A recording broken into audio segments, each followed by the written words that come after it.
একসময় ছাত্র রাজনীতি, পরবর্তীকালে বিভিন্ন রাজনৈতিক ব্যক্তিদের হয়ে প্রতিনিধিত্ব করা বা তাদের প্রচারে নিজেকে যোগ রাখা, কিন্তু কখনো লড়াইয়ের ময়দানে সরাসরি তিনি আসেননি। শুধু আইনি লড়াইয়ের মাধ্যমে কিন্তু তিনি রাজ্য সরকারের হয়ে প্রতিনিধিত্ব করেছেন। এবারে তরুণ প্রার্থী উত্তরপাড়ার শীর্ষণ্য বন্দ্যোপাধ্যায়, কল্যাণপুত্র শীর্ষণ্য বন্দ্যোপাধ্যায় রয়েছেন আমাদের সঙ্গে। শীর্ষণ্য, তোমাকে প্রথমেই কনগ্র্যাচুলেশন। দ্বিতীয়ত হচ্ছে যে একটা নতুন জায়গা, এতদিন তুমি প্রচারে গেছো, প্রচার করেছো, কিন্তু ছাত্র রাজনীতির সঙ্গে যুক্ত ছিলে, কিন্তু এবারে সরাসরি তুমি প্রার্থী, কি বলবে? আমি প্রশ্নের উত্তরটা দেওয়ার আগে আমি আমাদের নেত্রী মমতা বন্দ্যোপাধ্যায় এবং সাধারণ সম্পাদক অভিষেক বন্দ্যোপাধ্যায়কে ধন্যবাদ জ্ঞাপন করতে চাই যে ওনারা আমাকে এই লড়াইয়ের জন্য যোগ্য মনে করেছেন। আপনার প্রশ্নের উত্তরে আমি যে কথাটা বলতে চাই সেটা হচ্ছে যে পশ্চিমবাংলার বিভিন্ন স্তরে বিভিন্ন লোক বিভিন্নভাবে লড়াইটা করেন। কেউ নিজের অফিসে করেন, কেউ নিজের পেশায় করেন। আমি কোর্টে করি মমতা বন্দ্যোপাধ্যায়ের হয়ে, তৃণমূল কংগ্রেসের হয়ে, সরকারের হয়ে। কেউ বুথ লেভেলে করছেন, কেউ ব্লক লেভেলে করছেন, কেউ ডিস্ট্রিক্ট লেভেলে করছেন। প্রতিপক্ষ আমাদের সবার সেম। আমরা সবাই এখানে বিজেপি এবং সিপিএমকে যাতে ওনারা এসে পশ্চিমবাংলার সংস্কৃতি, পশ্চিমবাংলার মাটিকে কলুষিত করতে না পারে সেই লড়াইয়ের মধ্যে আছি। আমাদের লড়াইয়ের জায়গাটা আলাদা, কিন্তু লড়াইটা সবারই একই। সুতরাং আমার কিছু আলাদা করে মনে হচ্ছে না এখানে। এর আগে তুমি বিভিন্ন রাজনৈতিক ময়দানে বিভিন্ন প্রার্থীদের হয়ে তুমি প্রচার করেছো, কিন্তু নিজে কখনো প্রার্থী হওনি। পাশাপাশি আইনের ময়দানেও তুমি লড়াই করেছো।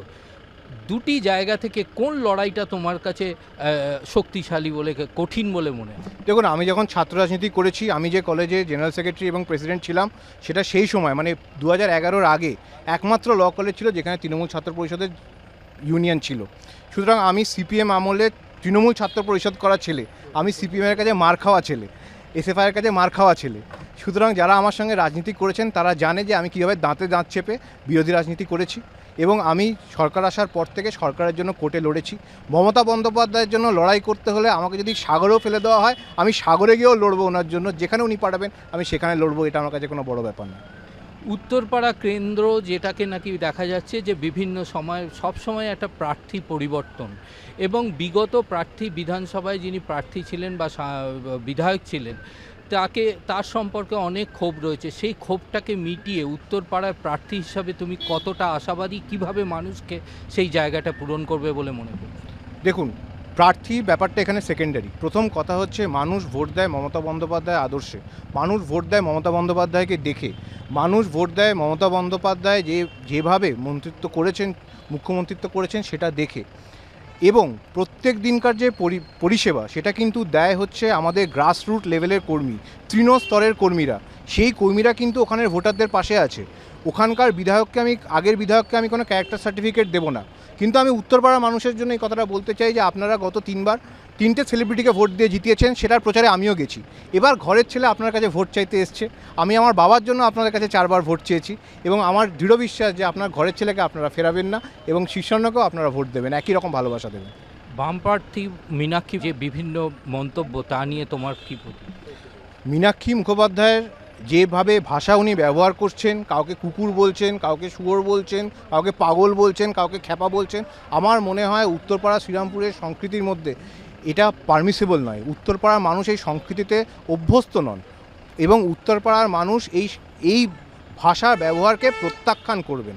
ওনার আর বাম আমলে যে অত্যাচার পশ্চিমবাংলার মানুষ দেখে নিয়েছে, পশ্চিমবাংলার মানুষ গুণাক্ষর আর বামকে কোনোদিন ভোট দিয়ে জেতাবেন না, এটা আমার দৃঢ় বিশ্বাস।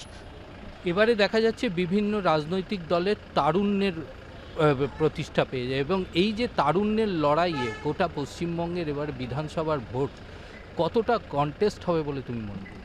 দেখুন, নবীন প্রবীণ সব মিলিয়ে একটা ব্যালেন্স করেই যে কোনো একটা ইনস্টিটিউশন বেড়ে ওঠে, এবং এই ক্ষেত্রে মমতা বন্দ্যোপাধ্যায় আমাকে সুযোগ দিয়েছে। আমার মতো আরও অনেক তরুণ মুখ আছে, শ্রীরামপুর আছে। ভালো লড়াই হবে, এবং আমরা যারা তরুণ মুখ বলছেন আপনারা, সেই তরুণ মুখরা আশা করছি এবার মমতা বন্দ্যোপাধ্যায়কে, উনি 226 বলেছেন, আমরা ওনাকে 240খানা সিট অন্তত দিতে পারবো। উত্তরপাড়ায় জেতার পর তোমার প্রথম কাজ কী হবে, তাদের উদ্দেশ্যে কি প্রথম কাজটা কী? উত্তরপাড়া দেখুন, জেতা তো পরের কথা, আমি তো আইনের ছাত্র। আমি আমার প্রথম কাজটা বলতে পারি। আমার ইলেকশনের প্রথম কাজ হচ্ছে আমাদের গড শক্তিনাথ মুখার্জির কাছ থেকে একটু আশীর্বাদ নেওয়া, যাতে আমি এই চ্যালেঞ্জটাতে একমাস ধরে লড়াই করতে পারি। কতটা মার্জিনে জেতার জন্য আশাবাদী? আশা করছি অন্য ক্যান্ডিডেটরা যা পাবেন তার ডবল পাবো। তোমার জন্য শুভেচ্ছা রইল। শীর্ষণ্য বন্দ্যোপাধ্যায়, কল্যাণপুত্র শীর্ষণ্য বন্দ্যোপাধ্যায়, একদিকে যেমন সাংসদ কল্যাণ বন্দ্যোপাধ্যায়, অপরদিকে বিধানসভার তৃণমূল কংগ্রেসের প্রার্থী শীর্ষণ্য বন্দ্যোপাধ্যায়। আগামী ভোটের নির্বাচনের ফলাফলের পর 4 মের পরই বোঝা যাবে যে উত্তরপাড়া বিধানসভা কেন্দ্রে শীর্ষণ্য বন্দ্যোপাধ্যায় জনগণের কাছ থেকে কতটা আশীর্বাদ তিনি পেলেন। ক্যামেরায় সন্দীপ সোমের সঙ্গে পীযূষ কান্তি নাগ, কলকাতা টিভি।